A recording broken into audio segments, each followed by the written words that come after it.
Hey there, I'm Ron Pereira of Gemba Academy, and I'd like to welcome you to this first module of our 5S course. Well, by the end of this module, you'll know what 5S is and why it's so important, no matter what type of industry you work in. And finally, you'll know where the original concepts of 5S started.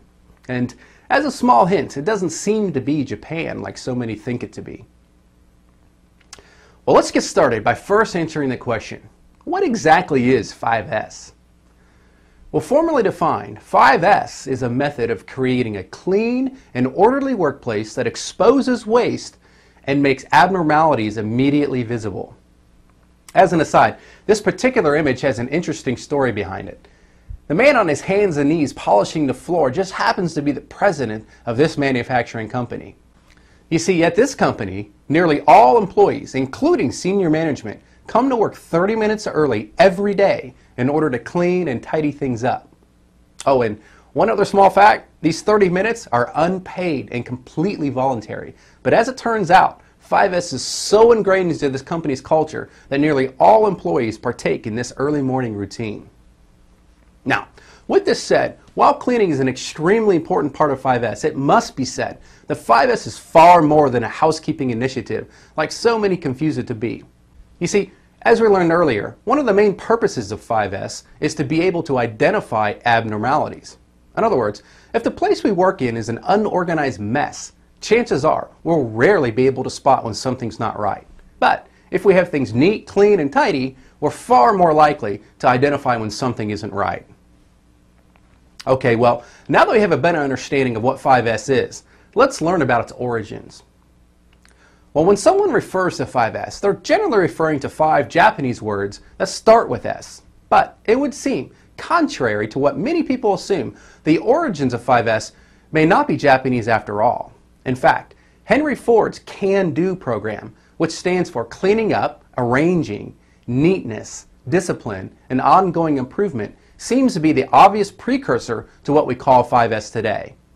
And that actually seems very logical, since the Japanese studied Ford's methods shortly after the war ended. But to be sure, the 5S we're focused on in this course, and in most lean manufacturing situations, is based on 5 Japanese words.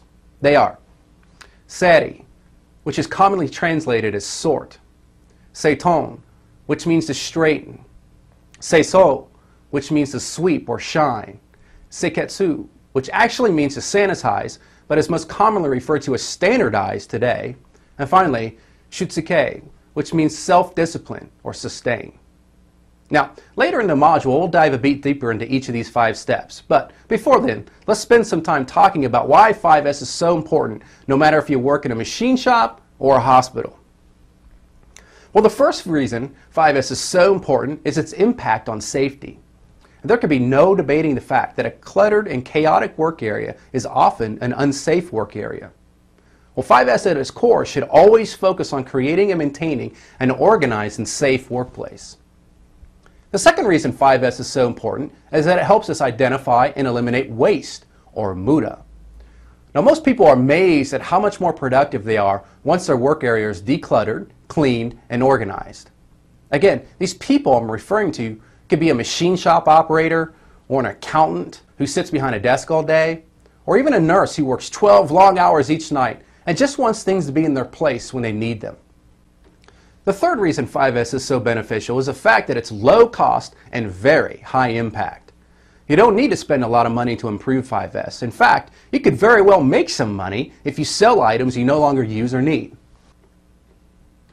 Next, done correctly, 5S gets everyone in the company involved. It doesn't matter if you wear a suit and a tie or a hard hat. 5S knows no boundary. So it's the perfect opportunity to bring folks that wouldn't normally interact with one another together. To be sure, this type of collaboration makes companies much stronger. Another reason 5S is so important is the simple fact that adherence to standards is a key to Kaizen. And since 5S is a standard in and of itself, it goes without saying, if you can't do 5S, you can't do lean. In fact, 5S is a key building block for most of the lean tools and concepts used today, such as one-piece flow, total productive maintenance, and single-minute exchange of dies. As they say, without 5S, you can indeed forget the rest. Okay, well, now that we have a better understanding of why 5S is so important, let's discuss each step of the process.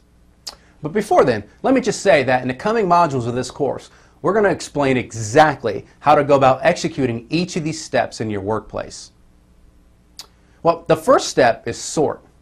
This step basically challenges us to get rid of the things we don't need or use. Now, this can be a very hard step for some people since they like to keep everything they've ever come in contact with. But this type of hoarding attitude only leads to clutter and disorganization. So, if we don't need it, we need to get rid of it. Well, to help facilitate the sort process, Lean practitioners often use red tags, similar to the ones shown in this picture. Well, rest assured, we'll be covering everything you need to know about red tagging in a coming module, since while it's not a complicated concept, there are many traps that you need to know about. Well, the second step is straighten. So, once we've cleared out all the items we don't need, we need to straighten up what's left. Well, the mantra of a place for everything and everything in its place fits this step perfectly. Well, here's an example of a nicely straightened toolbox. If a screwdriver were missing from the top of it, it would be obvious to the owner of the toolbox, giving them an opportunity to find it or replace it before he or she actually needed it to repair or work on something. The third step is sweep. This step is also often referred to as shine. This is probably the most misunderstood step of all, since most assume this step simply means to grab a broom and clean up. Now, while good old-fashioned sweeping is definitely important, this step is far more than just cleaning. You see, the main principle behind this step is to clean to inspect. In other words, if you find yourself sweeping up the same mess day after day, you should do your very best to eliminate the source of the dirt. Here's an example of sweeping in action. As it turns out, in this example, the sources of the dirt and grime were attacked as part of a total productive maintenance Kaizen event, further demonstrating how 5S and other lean principles are tied at the hip. Well, the fourth step is standardize. This step is focused on creating standards so abnormalities are easily recognized. Things like checklists and audits are very helpful.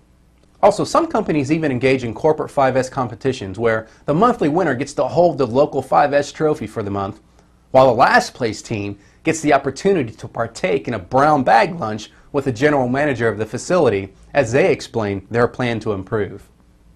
Now, if you look closely at the picture of our president scrubbing the floor, you can see many examples of standardization in place. Notice the blue tape on the floor. This is used to ensure the tables are put back into the correct location. Also, look at the sign under the mirror. Since this particular plant is in Japan, it's customary to remove your street shoes. As such, they've made it pretty clear where your shoes are supposed to be placed. Now, if you happen to be watching this video with a group, I'd like to welcome you to pause the video in order to discuss what you see in this picture. Do you think this level of standardization would work in your company? You might want to take some time and discuss this as a group. All right, well, finally, the last step of the process is self-discipline. Now, the key to this step is to apply positive tension.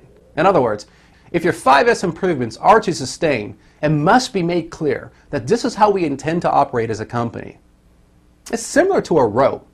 If a rope is pulled tightly and someone comes along and tugs on it, we get an immediate response. However, if the rope is loose and we pull on it, we may not realize it as quickly. So this really gets back to being able to identify abnormalities. With positive tension, we can identify issues immediately. With loose or no tension, we don't. All right, well, this wraps up this 5S overview module. Obviously, we've only skimmed the topic of 5S in this video, but rest assured, by the end of this course, you and your organization will know exactly how to deploy 5S throughout your company, no matter what type of industry you work in.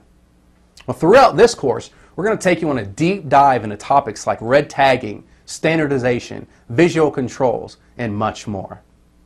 Oh, and I almost forgot. You'll also witness me practicing what I preach as I work on bringing a little order and sanity to this little disaster behind me.